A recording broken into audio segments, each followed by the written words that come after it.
Good morning, students. Now we will start with our chapter Lifelines of National Economy, grade 10th. And this is chapter number 7. So, in this Lifelines of National Economy, we will study about means of transport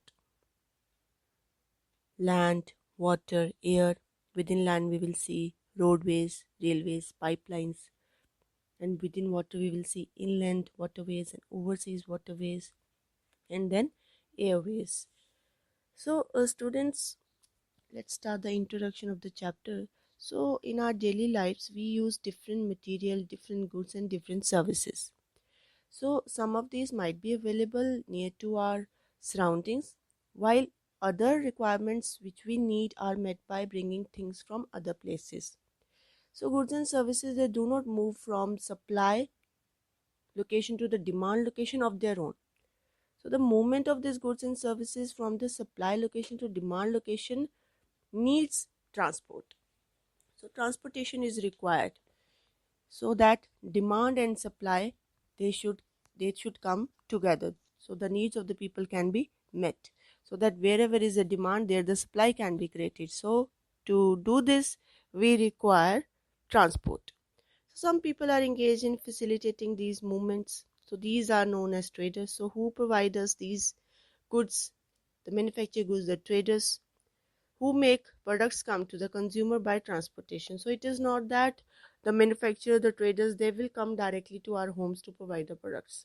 So they provide in the market, and from market the consumer will purchase. And how these goods and services they reach the market? Through transportation. So thus the pace of development of country depends upon the production of goods and services as well as their movement over space.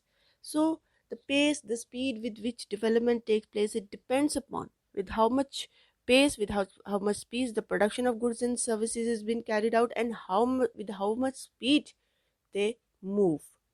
The movement of these goods and services is done.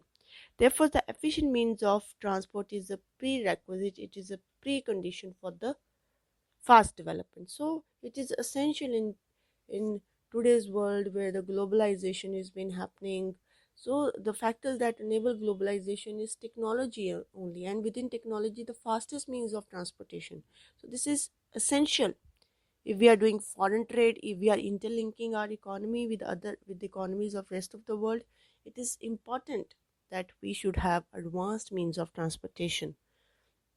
So the movement of these goods and services can be done over three important domains of our earth, that is land, water and air.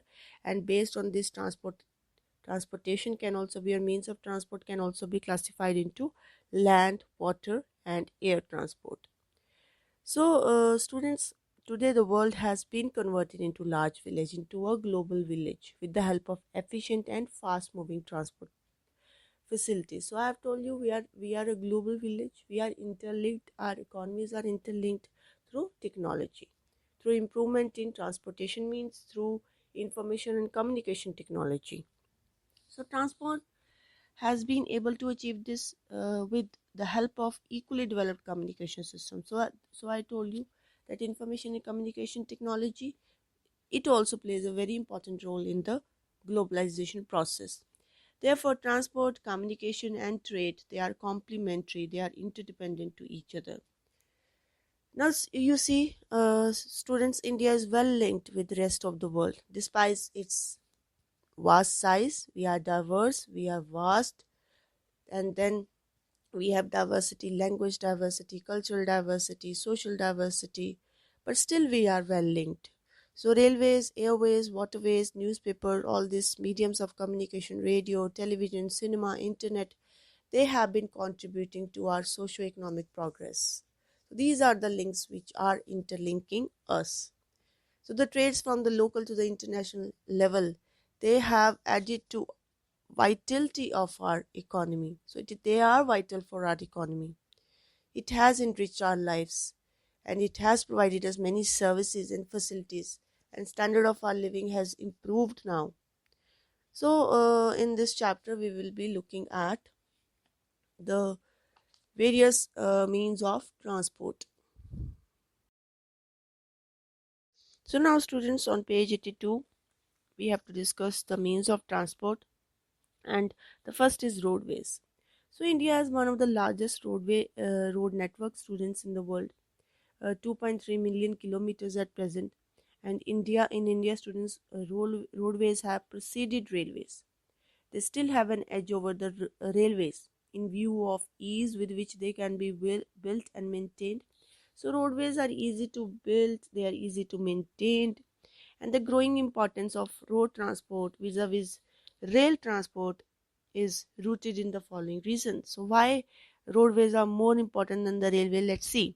So construction cost of roadways or the roads is much lower than the railway lines. So if we construct roads, the construction cost is very less. If we construct or if we lay down the railway tracks, then the roads can traverse comparatively more dissected and undulating topography.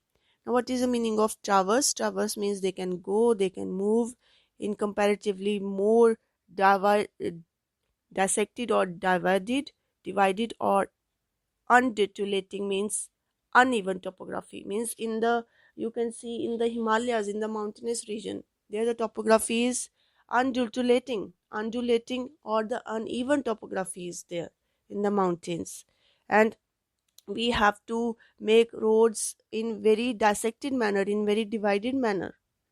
So roads can do this. We can build the roads in the mountainous regions. Then roads can negotiate the higher slopes, and they can go in mountainous regions such as Himalayas. So easily on the slope also we can lay down the roads, but it is difficult to lay down the tracks in the hilly areas. So road transport is economical in transportation of few persons and relatively shorter or smaller amount of goods over a shorter distance. So road transport is better if few persons are traveling over a short distance, and if we are transporting smaller amount of goods. Then the roads, they provide door to door services. Thus cost of loading unloading is very less. Okay, door to door services roads are providing, or roadways are providing. Like if we place any order with Amazon, so it will reach to our doorstep. Then after this, the road transport is also used as feeder to other modes of transport, such as they provide a link between railway stations, air, and seaports. So, if I have to use any another means of transport, I have to use airways or I have to use the waterways. Then, how I will reach to a seaport or airport? I will reach through roadways only, through roads only. I will use.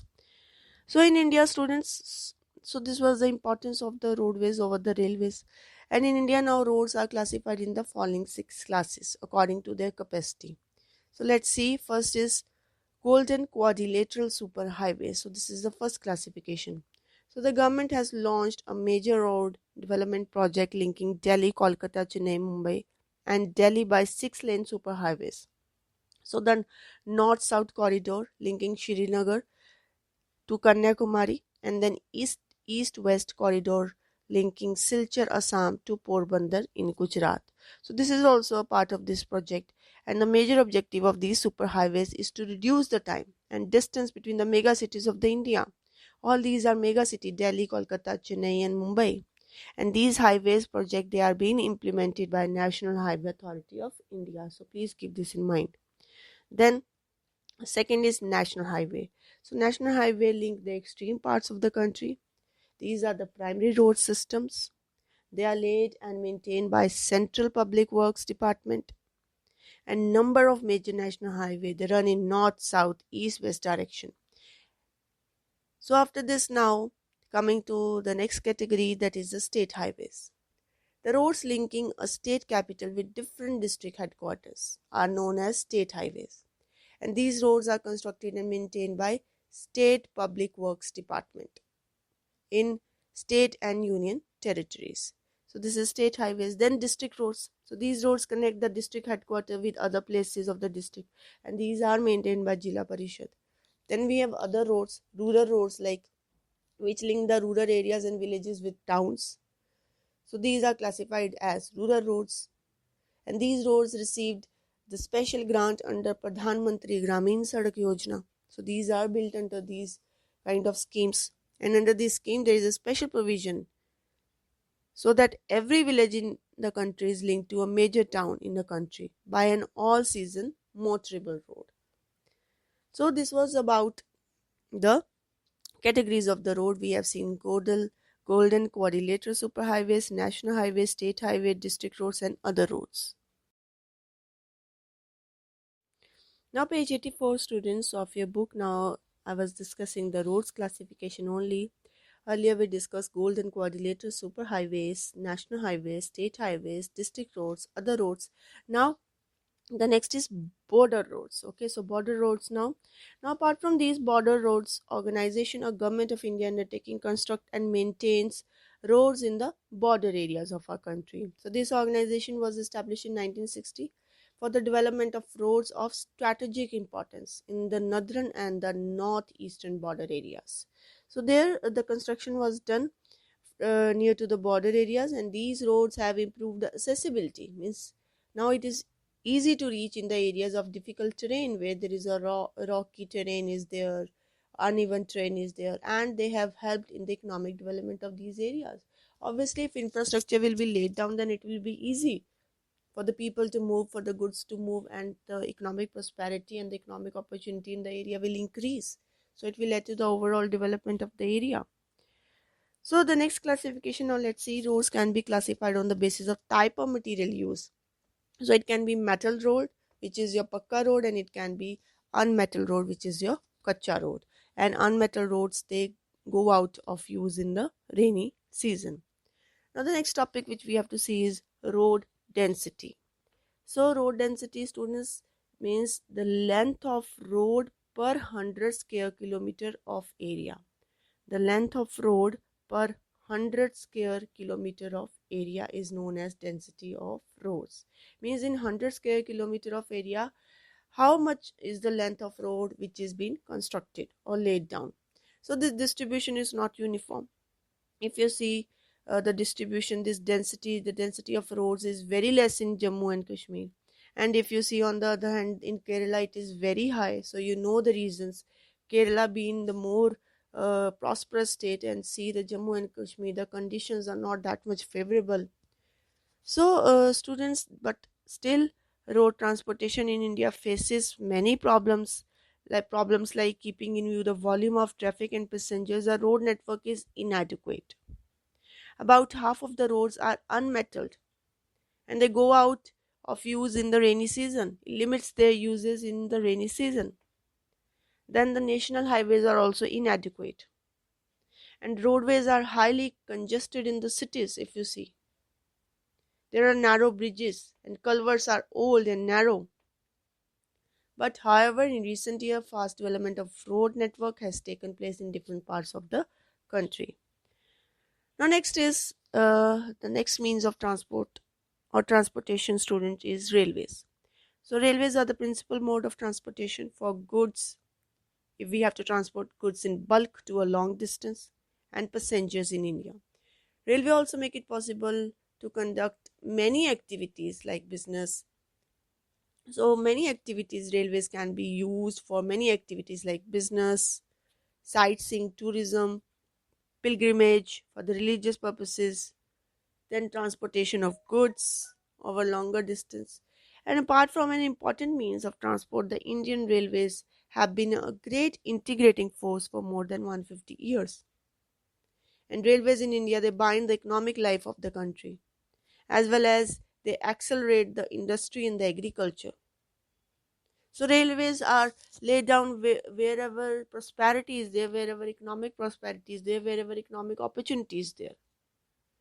It is laid down in the regions which are agriculturally prosperous. It is laid down in the regions where more industry is located, so that the movement of goods and raw material can be made quickly. So after this, the Indian Railway students have a network of 7137 stations, which is spread over the route length of 66,030 kilometers. And we have a fleet of, means the number of vehicles which are operating together, locomotives, we have 10,773 locomotives. The statistics can vary, students, in different books. The statistics can be different also. So we have around 60,000 of passenger service vehicles, 7,000 of coach, and then we have 2,54,000 of wagons.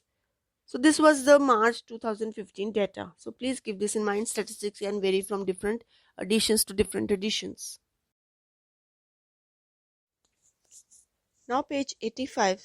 So on 85 students, the railways only we will discuss. So the distribution pattern of railway network in country has been largely influenced by the physical, economic and administrative factors.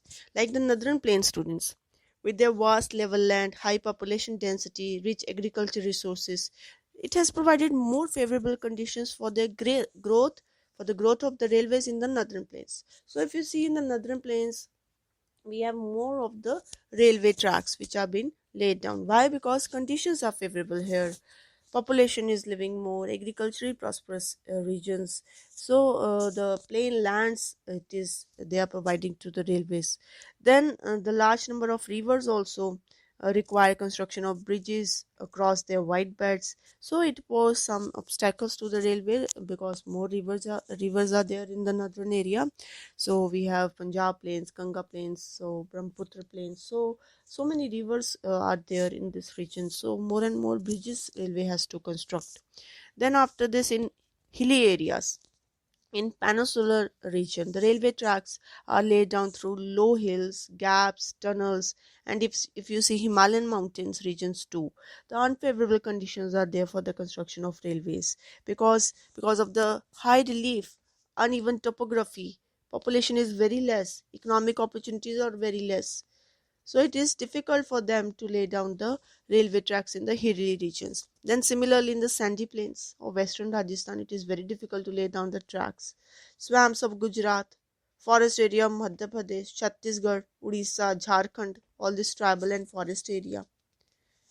Then the adjoining stretches of Sayadri that could be crossed only through gaps or the passes, that is the ghats areas. So, in recent times, the development of Konkan railway students on the west coast, this has facilitated the movement of passengers and goods in most important economic region of the India. It has also faced a number of problems, such as sinking of tracks in some of the areas and landslides also. So today, railways have become more important in our national economy because if we have to transport goods, services, and passengers to the longer distance, then it is the best mode. However, rail transport suffer from certain problems also. Like many passengers, they travel without tickets. They damage the railway property. Thefts are being seen of the railway property. People stop the trains. They pull the chains unnecessarily, and this causes the heavy damage to the railways. So we have to really improve our railway system. Next is now pipeline students. The pipelines transport network is a new arrival on the transportation map of India, and the recent years they were used in recent years they were just used to transport water to the cities and industry. Now these are used for transporting crude oil, petroleum products, natural gas from oil and natural gas fields to refineries, fertilizers, big thermal plant stations. Solids can also be transported through pipeline when they are converted into slurry, means when they are converted into a semi-liquid form. So solids can also be transported. Then far inland locations of refinery like Brownie, Mathura, Paniput, it could be thought only because of pipelines, because material can reach to these refineries through pipelines. So students' initial cost of flowing pipelines is very high, but running costs are very less. Once they are laid down, then there is very minimal running cost. But it is expensive to first install the initial cost of laying the pipelines. Then it rules out the transshipment losses or delays. Means we have not to go to the sea, from sea to the port, then to the land. Means we have not to change our means of transport again and again. Once we have put the material into the pipeline, it will reach the destination. Now, there are some important networks of pipeline students in our country. First is from oil field in Digboi, Upper Assam to Kanpur. Okay, so this is the first pipeline from Assam to Kanpur in Uttar Pradesh. It runs via Guwahati, which is in Assam, then Brownie in Bihar, and then Allahabad in UP. It has also branches from Brownie to Haldia. Haldia is in West Bengal, Brownie is in Bihar, via Rajband again in West Bengal, and Rajband to Morigram in West Bengal, and Guwahati to Siliguri. So Guwahati is in Assam and Siliguri in West Bengal. Now page 87, students. So we were discussing some of the important pipelines, network of pipeline transportation in our country. So we discussed from Upper Assam to Kanpur in Uttar Pradesh. Now next is students from Salaya in Gujarat to Jalandhar in Punjab.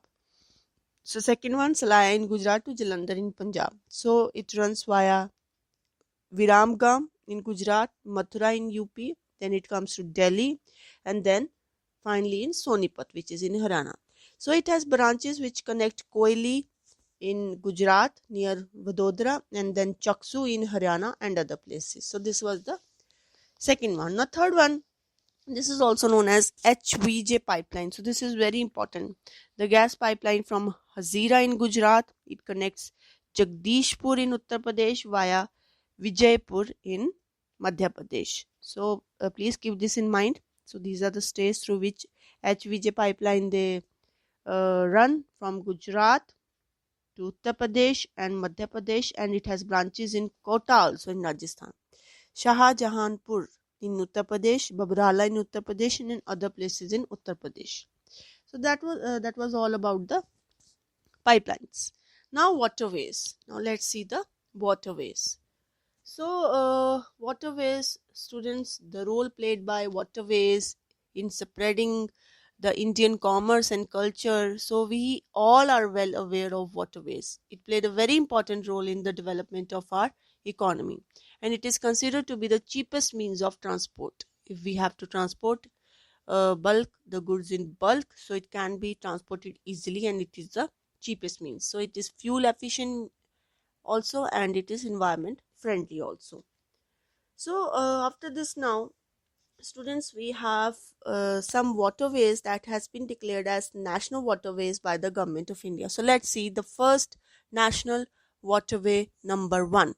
So it is from students Allahabad to Haldia. Okay, it is on Ganga river, and the stretch is of 1620 kilometers. So it is from Allahabad to Haldia. Allahabad is in UP and Haldia is in West Bengal, and it covers UP, Bihar, West Bengal. It is built on Ganga river and distance is 1620 kilometers. Second is Sadia to Dhubri. So Sadia is in Arunachal Pradesh and Dhubri is in Assam. So it is on the Brahmaputra river and distance is 891 kilometers. Third is West Coast Canal. It is in Kerala and distance 205 kilometers. And West Coast Canal is from Kotapurma to Kollam. It is in Kerala. And National Waterway 3 is also connected to Udogya Mandal. It is also in Kerala. And Champakara, it is also in Kerala. And distance covered is 205 kilometers. Then fourth national waterway is from stretches of Godavari and Krishna. So it is on the border of Andhra Pradesh and Tamil Nadu. And National Waterway 4 connectivity is from Kakinada in Andhra Pradesh to Puducherry in Tamil Nadu. And distance is of 1078 kilometers. Now last national waterway number 5 is in the stretches of Brahmani river to Mahanadi river. Brahmani river in West Bengal to Mahanadi river in Odisha, and stretches of 588 kilometers. And it is connected from Talcher in Odisha to Goenkhali in West Bengal. So this is about our national waterways. So I have told you 5 national waterways. Now the next thing which we have to discuss, student, is the major ports. So we have a coastline of 7,506.6 kilometers. So we have 12 major and 187 notified known major ports, handling 95% of our foreign trade. So Kandla port, Kandla is in Gujarat, and Kandla port is developed in the wake of loss of Karachi port, okay, after partition. So it is a tidal port, means the port in which water level within the port are subject to change with ocean tides, and these are mostly found in the coastal areas. So Kandla port handles the trade of granary and industry. Then we have Mumbai Port. Okay, Mumbai Port, there are two. One is Mumbai Port and one is Jawaharlal Nehru Port. So Mumbai Port is the biggest port, and then Jawaharlal Nehru Port was planned to decongest the Mumbai Port because lot of traffic was there on the Mumbai Port, and then to decongest the traffic, the Jawaharlal Nehru Port was planned. Then we have Marmegaon Port in Goa and New Mangalore port in Karnataka. So the major iron ore exporting ports these are. Then on the extreme southwest port, on the coast, extreme southwest coast, we have one port that is a Kochi port in Kerala, and this is also known as Queen of Arabian Sea. Then after this now, so earlier I have discussed all the major port students on the west coast of our country. On the west coast of India, I have discussed Kandala. Okay, then I have discussed Mumbai Port and Jawaharlal Nehru Port, Marmegaon Port, Kochi Port. Okay, so New Mangalore Port. So these all are on the west coast. Now let's see on the east coast. Let's see which port we have. Tuticorin. Okay, the extreme southeastern port. So natural harbor, rich hinterland handles the cargo from neighboring countries of Sri Lanka and Maldives. Then we have Chennai port. It is in Tamil Nadu. So this is the oldest artificial port. It is ranked second after Mumbai port if we see the volume of trade which has been carried out from here. Then we have Vishakhapatnam port. Okay, it is in Andhra Pradesh. It is the deepest landlocked and well protected port. So Vishakhapatnam is an all-weather landlocked and protected port, meaning it is encircled by land with an opening to the sea. Then we have Paradip port in Odisha. So it specializes in the export of iron ore. So we have Kolkata port. This is not on the coast, but it is in the interior. So it is built on the river Hooghly and inland riverine port. It requires water from Hooghly for operations. And then we have Haldia port, which is a subsidiary port of the Kolkata port. So this was about the ports. So we have seen the west coast ports and the east coast ports. So now on the same page 88 students, we have airways also. So air travel today is the fastest, most comfortable and prestigious mode of transport. So it is comfortable, it is fast, and it is expensive. It can cover very difficult terrains, high mountains, dry deserts, dense forest, oceanic stretches. So it can be easily covered by the airways. And if we see our northeastern part of our country, where there are big rivers, dense forest, and frequent floods we have seen there. So in the absence of air transport, so it is the northeastern part of our country marked with the presence of big rivers, dissected relief, dense forests, and frequent floods and international frontier in the absence of air transport. So air travel has made access easier, but now in northeastern areas also, with air transport, with airways, it is easier to travel there because there the dense forest is there, big rivers are there, floods are there, and international borders are also there. But now with air travel, now the access to these areas is very easy. We can reach to these parts. Now air transport was nationalized in 1953. We have on the operational side Indian Airlines, Alliance Air. Okay, then we have private scheduled airlines, non-scheduled operators we have. So Air India, it provides the international air service. Then Pavan Hans helicopters are there. It provide helicopter services to ONGC, okay, Oil and Natural Gas Corporation. Then after this, uh, it is the corporation in its offshore operations to inaccessible areas and difficult terrains like northeastern states. So this organization is providing this Pavanans helicopters. They are providing helicopter services to ONGC in its operations to the areas which are having difficult terrain, like northeastern areas. I have told you, interior part of Jammu and Kashmir, Himachal Pradesh, Uttarakhand, all the hilly area. And then Indian Airlines operations also extend to the neighboring countries, okay, in the Middle East, in the Southeast Asia. So air travel is not within the reach of common people. It is only in the northeastern state that special provisions are made to extend the service to the common people. Now students, on page 89 we have map of major ports and international airports. So starting from the first the major ports, we have Kandala. Okay, so we have Kandla. Kandla, I told you, it is in Gujarat. Then we have Mumbai, it is in Maharashtra. Please mark Marmegaon, it is in Goa. Then please mark New Mangalore in Karnataka. Then Kochi in Kerala. Then now moving to the east coast, please mark Tuticorin in Tamil Nadu. Then Chennai in Tamil Nadu. Visakhapatnam in Andhra Pradesh. Paradip in Odisha. And Haldia in West Bengal. And now the international airports which are there in your syllabus. Amritsar in Punjab, Raja Sansi, please mark. Then in Delhi, Indira Gandhi International Airport. Then in Mumbai, in Maharashtra, Chhatrapati Shivaji.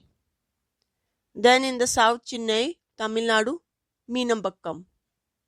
Then in Kolkata, West Bengal, Netaji Subhash Chandra Bose. Then in Hyderabad, which is in Telangana, Rajiv Gandhi. So these are the airports and the major seaports which are there in your syllabus. So please mark these all the airports and the seaports on the map and paste it in your notebook also. So now on page 90 students, we have to discuss the topic communication.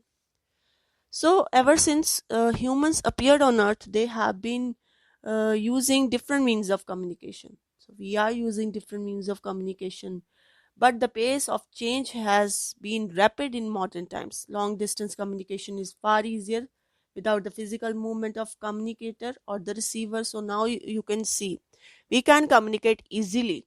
So much development has been done in the information and communication technology that we can communicate very easily. So personal communication and mass communication, including TV, radio, press, films, are the major means of communication in our country. So the mass communication, TV, radio, press, films, these are the medium of mass communication. These are the medium to make people aware. And the Indian postal network is the largest in the world. It handles parcels as well as the personal written communication. Cards and envelopes are considered first class mail because they are airlifted between stations, covering both land and air. Then second class mail. In second class mail, it includes books packets, registered newspapers, periodicals which have a periodicity like journals, magazines. Then they are carried by the surface mail. Surface mail means the sea mail that is transported by land and sea. Then to facilitate quick delivery of mails in the larger towns and the cities, 6 mail channels have been introduced. Rajdhani channel, Metro channel, Green channel, Business channel, Bulk mail channel and Periodical channel. So India has one of the largest telecom network in Asia, students. So we have this STD facilities also earlier, subscriber trunk dialing facilities, in order to strengthen the flow of information from grassroots to the higher level, from the local to the higher level, from the rural to the urban area. The government has made special provisions to extend 24-hour STD facility to every village. And there is a uniform rates of STD facility all over the country. So now you can see all the people, they are using the mobiles. If you see the vegetable vendors, if you see plumbers, carpenters, so they are able to get orders because they are in touch of their customers through the mobile phones. So now the mass communication mediums, it provides entertainment, it create awareness among the people. So see the many campaigns which the government is doing on these televisions. Okay, the pulse polio campaign, then RBI also issues the warnings regarding the frauds in the net banking and online banking. Then after this, the mass communication medium include radio, television, newspaper, magazines, books and films. Means idea is circulated and it caters to the mass audience. All India Radio, Akashvani, it broadcasts a variety of programs in national, regional and local language for various categories of the people, which is spread over different parts of the country. Then we have Doordarshan, the national television channel of India. Then it broadcasts a variety of programs from entertainment, education, sports, and India publishes a large number of newspapers also. There are different types depending upon the periodicity. Now, what is a periodicity? Periodicity means when the journal is issued, means weekly, monthly. Okay, so that is a periodicity. So with different periodicity, we have different newspaper, magazines, and journals. And newspapers are published in about 100 languages and regional languages. Then after this, India is the largest producer of feature films also in the world. It produces short films, video short films, and the Central Board of Film Certification is authority to certify both Indian and the foreign films. The next is now the topic which we have to discuss is international trade. So now students, international trade, the exchange of goods among people, states and countries, referred to as trade. So here we are doing exchange of goods among the people, among the states, among the country is a trade. And the market is a place where such exchange take place, where the buying and selling take place. And trade between two countries is called international trade. And when we are doing trade within our territory, then that is a domestic trade. So these kind of trade may take place through sea, air and land routes, while local trade is carried in cities, towns and villages and states. So the state level trade is carried out between two or more states. And advancement of international trade is in a country is the index of its economic prosperity. It is considered to be economic barometer of a country. So means it is considered to be the to measure the changes that are taking place in the economy. So more the international trade, more the foreign exchange we will earn, more good it is for the country. So now students, page 91. So as resources are limited, So we were discussing international trade, so continuing that. So resources are limited. No country can survive without international trade. We are not self-sufficient in everything. So exports and imports are the major component of the trade. And balance of trade of a country is difference between its exports and import. So what is balance of trade? The difference between export and the import. And if more exports are there than the import, then it is a favorable balance of trade. Means if we are sending more goods out for the sale, so that is the export, so that is a good for a country, more foreign exchange we will earn. And if we are bringing less imports in our country, it will be good also, because we have to pay less than of the foreign exchange. So earning for more foreign exchange is better than paying the more of a foreign exchange. So favorable balance of trade means when we have more exports and less import, and unfavorable balance of trade when we have more imports and less exports. So this is unfavorable balance of trade, and balance of trade is the difference between export and import.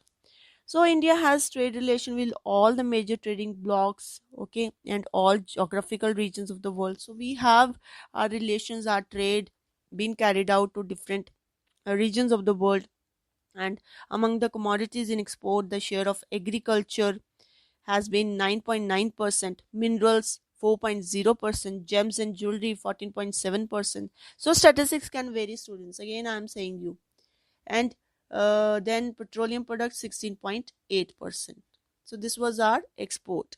Then after this, the commodities imported in India include petroleum and petroleum products, then pearls and precious stones, then chemicals, then coal, coke, then we have other coal related items also.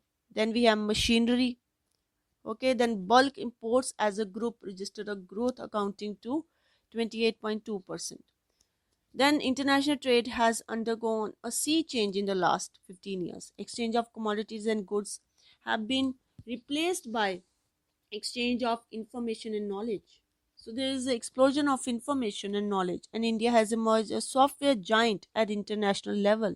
And we are earning lot of foreign exchange through export of our information technology. So our country is doing very well in information and communication technology. We have become a software giant, and this sector is doing very good. Employment, if we see the employment also, they are giving a lot of employment to the people. Now next is tourism as a trade. So this sector also has a lot of potential to be developed, to earn lot of foreign exchange, to be developed as a trade. So tourism in India has grown over the last 3 decades Foreign tourist arrivals in the country witness an increase also, but now due to the COVID restrictions, this industry might see the decline also. Okay, so means so many people, so million of foreign tourists visit India. Okay, so many people, they got their employment also from this industry. Now page 92, students, here tourism only we were discussing that this industry has a lot of potential to earn lot of foreign exchange, but during the COVID restrictions we have seen that there is a decline in this industry. So the tourism also promotes national integration. It provides the support to the local handicrafts and cultural activity. Means if more and more fairs will be there, more and more people will be visiting these fairs. So it will give a support to local handicrafts. They will also get a boost. It also helps in development of international understanding about the culture and heritage. When people move from one place to another, then uh, then they see the culture of that particular place. They visit that place. They see, they observe the culture, so it helps in the understanding also. And foreign tourists visit India for heritage tourism, for they visit for activities, they visit for activities which include visiting a museum, historic home, eating the local food, taking part in a festival. Then they visit for the ecotourism, so they want to see the flora and fauna of the country. Then adventure tourism, they come. It is popular among the young age tourists, like skydiving, hill climbing, scuba diving. Then cultural tourism.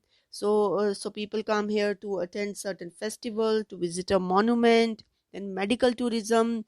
So it refers to the people who travel abroad to obtain medical treatment. In some countries, the medical treatment might be cheap as comparison to their country. Then business tourism. For business, for business related activities also people move. So there is a vast potential for development of tourism in all parts of our country. So many campaigns are being launched by the government in order to promote the tourism within the country and international tourism also. Atiti Devo Bhave. So efforts are being made to promote different types of tourism for this upcoming industry. So huge potential is there, and efforts are being made by the government also to promote the tourism.